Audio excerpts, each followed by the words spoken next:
السلام علیکم۔ اسلام آباد میں ایک غیر ملکی خاتون، ایک غیر ملکی سیاح آئی ہوئی تھی، اور یہ خاتون ایف آئی آر بھی درج ہو چکی ہے۔ اس کے ساتھ ظلم یہ ہوتا ہے کہ اس کے ساتھ ایک شخص جو ایز اے بائک رائڈر کام کر رہا ہوتا ہے، وہ زیادتی کرتا ہے، اور صرف زیادتی نہیں، ڈکیتی بھی کرتا ہے، اور وہ فرار ہو جاتا ہے۔ جب وہ فرار ہوتا ہے تو پولیس یہ خاتون بیچاری پہنچتی ہے، ایف آئی آر درج کراتی ہے۔ وہ ساری تفصیلات میں آپ کو بتاتی ہوں۔ ہوتا یہ ہے کہ اس خاتون کی آلموسٹ کوئی عمر 26 سے 27 سال ہے، اور پولیس نے جو کارنامہ سر انجام دی ہے وہ ان کو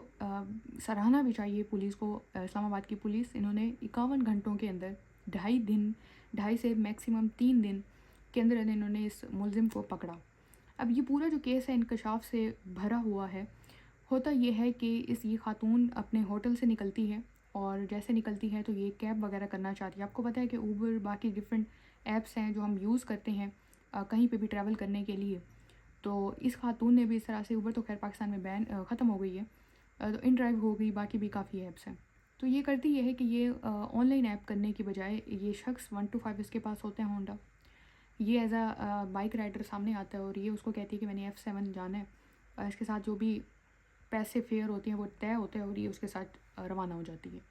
اب یہ اس کو F7 کی جگہ شکر پڑیاں ہیں، وہاں کے جنگل ہیں، اس جگہ لے کے جاتا ہے یہ، اور جب وہاں لے کے جاتا ہے تو اس کے پاس اسلحہ بھی ہوتا ہے۔ اسلحے کے زور پہ یہ اس کا موبائل فون، اس کے پاس پاکستانی 2,80,000 ہوتے ہیں، نیدرلینڈ سے یہ میرے خیال سے خاتون آئی ہیں، وہ پیسے اس خاتون سے یہ چھین لیتا ہے، اور یہ ظلم بھی الگ کرتا ہے۔ اب جو اس کا بائک ہوتی ہے اس میں شاید پیٹرول ختم ہو جاتا ہے یا وہ خراب ہو جاتا ہے، جب یہ فرار ہونا چاہ رہا ہوتا ہے وہ سٹارٹ نہیں ہوتا، تو یہ وہ بائک وہیں پہ چھوڑ کے وہاں سے بھاگ جاتا ہے، پیسے وغیرہ ساری چیزیں لے کے۔ اب یہ پولیس کے پاس یہ خاتون جاتی ہیں، 26 سے 27 سال ان کی عمر ہے، اور جب جاتی ہیں ان کو یہ جا کے بتاتی ہیں کہ یہ ظلم ہو چکا ہے میرے ساتھ ڈکیتی بھی ہوئی ہے، اور پولیس فوراً ایکشن لیتی ہے۔ آئی جی پنجاب صاحب اس کا نوٹس لیتے ہیں، سوری آئی جی اسلام آباد، جب وہ نوٹس لیتے ہیں تو پولیس حرکت میں آتی ہے، اور جب اس کو گرفتار کیا جاتا ہے، جب گرفتار کیا جاتا ہے تو آپ سنیں کہ یہ صرف اس کا پہلا نہیں ہوتا معاملہ، اس سے پہلے بھی یہ بہت سے کیسز میں انوالو رہا تھا، جس میں اس نے مختلف ڈکیتی ہیں، مختلف چوری ہیں، اور جو اس کے پاس یہ بائک تھی ہونڈا 125، یہ بھی چوری کی بائک تھی۔ پولیس نے اس کا 5 روز کا جسمانی ریمانڈ لے لیا ہے، اور بائک کو بھی پولیس نے پھر ریکور کیا، جیسے کہ میں نے آپ کو بطور پتہ چلتا ہے کہ یہ چوری کی بائک تھی۔ جب اس خاتون کے سامنے اس شخص کو لایا جاتا ہے، اور اس خاتون نے اس کی شناخت بھی کر لی، تو یہ خاتون ایک قرآنی آیت، ایک قرآنی دعا، یا یہ لائن پڑھی ہوتی ہے، حسبنا اللہ و نعم الوکیل، کنٹینیوسلی وہ پڑھی ہوتی ہیں، اور یہ اس درندے کو دیکھیں تو یہ ہاتھ باندھے ہوئے ٹھہرا ہے کہ مجھے معاف کر دو یہ وہ۔ اس کا یہ پہلا کیس نہیں ہوتا، اس نے پہلے بھی بہت سے ایسے معاملات کر رکھے ہوتے ہیں۔ جیل بھی یہ شخص متعدد بار مختلف کیسز میں جا چکا ہے، 5 روز کا اس کا جسمانی ریمانڈ بھی منظور کر لیا گیا ہے۔ اب آپ دیکھیں کہ بہت حد تک ہماری بہت سی جو آن لائن ایپس یوز ہوتی ہیں وہ سیکیور ہیں، ریئرلی کیسز سامنے آتے ہیں، یہ چیز نہیں ہے کہ ان کی 0% ہے، کوئی آتے ہیں کیسز سامنے، بٹ اس نوعیت کی چیزیں نہیں ہیں۔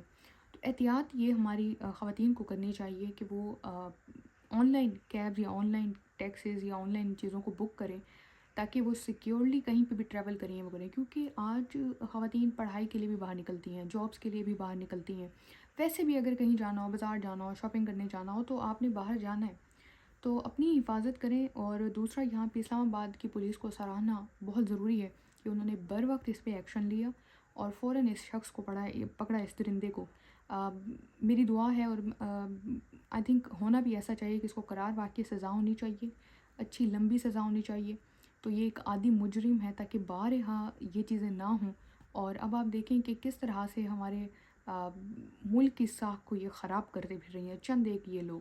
فردر اپڈیٹس کے لیے اکاؤنٹس کو فالو کر لیں، اپنی قیمتی رائے کامنٹ سیکشن میں لازمی دیا کریں۔ اللہ حافظ۔